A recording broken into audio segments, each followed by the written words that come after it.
Tous, alors nous voici de retour en France, précisément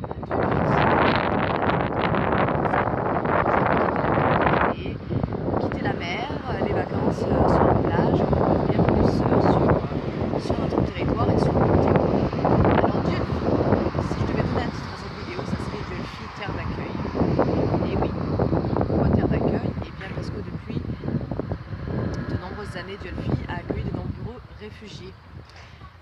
Notamment à la fin des années 30, en 1939, la commune de Dieulefit a accueilli une trentaine de républicains durant la fin de la guerre civile espagnole, au moment de la retirada. Voilà, donc ça c'était un premier fait de l'histoire.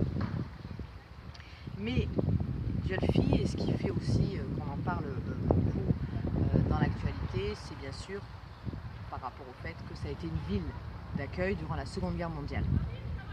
En effet, entre 1940 et 1944, de nombreux réfugiés ont pu venir ici s'installer à Dieulefit. Donc il y avait des juifs, mais aussi des non-juifs, des enfants, des adultes. Mais c'est vrai que beaucoup d'enfants ont été cachés dans des familles à Dieulefit.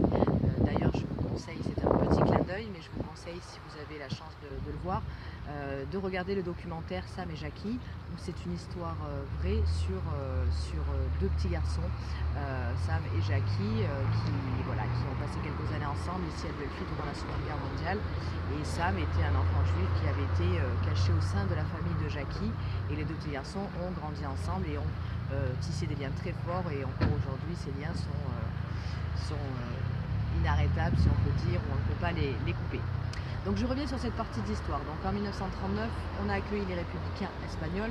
Entre 1940 et 1944, eh bien, les juifs et les non-juifs, et notamment aussi des artistes et des écrivains, puisqu'on sait que durant ces périodes malheureuses de guerre et de dictature, eh bien, les artistes étaient aussi touchés, puisqu'ils véhiculent des messages qu'on veut bien sûr cacher à la population.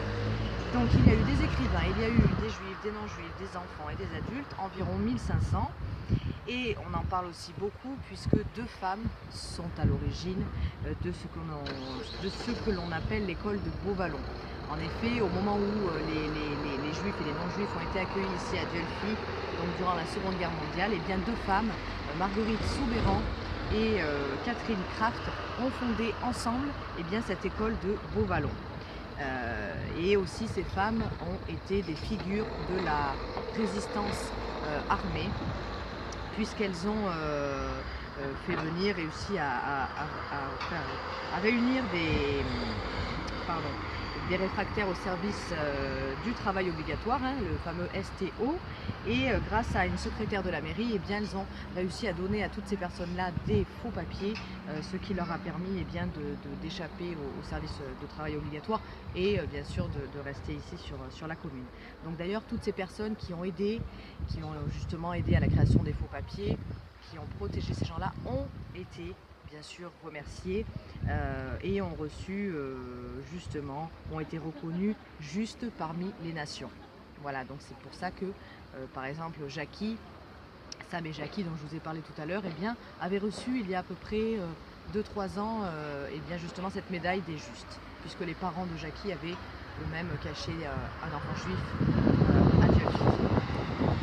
Voilà. Mais Dieulefit, ce n'est pas uniquement...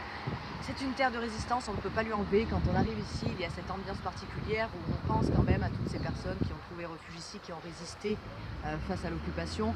On y pense, c'est là, ça en fait partie de la culture et des racines de Dieulefit.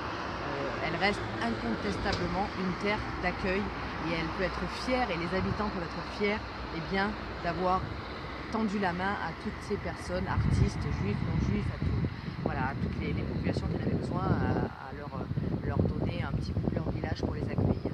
Mais Dieulefit, cette histoire de résistance, mais aussi l'art et la culture de la céramique et de la poterie.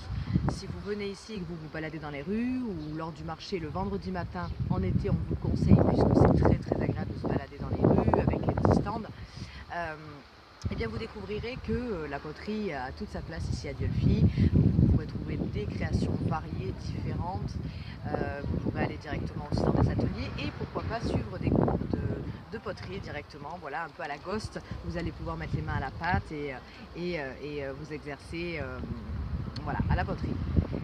Sinon, qu'est-ce que je peux vous dire? Eh bien, il fait bon, il y a un petit air, on est bien à Dieulefit, c'est un village très agréable de la Drôme. Au moment où je vous dis ça, le soleil sort, c'est un signe. Alors venez par ici, c'est vraiment une terre d'accueil et une terre qui vaut le détour. À bientôt!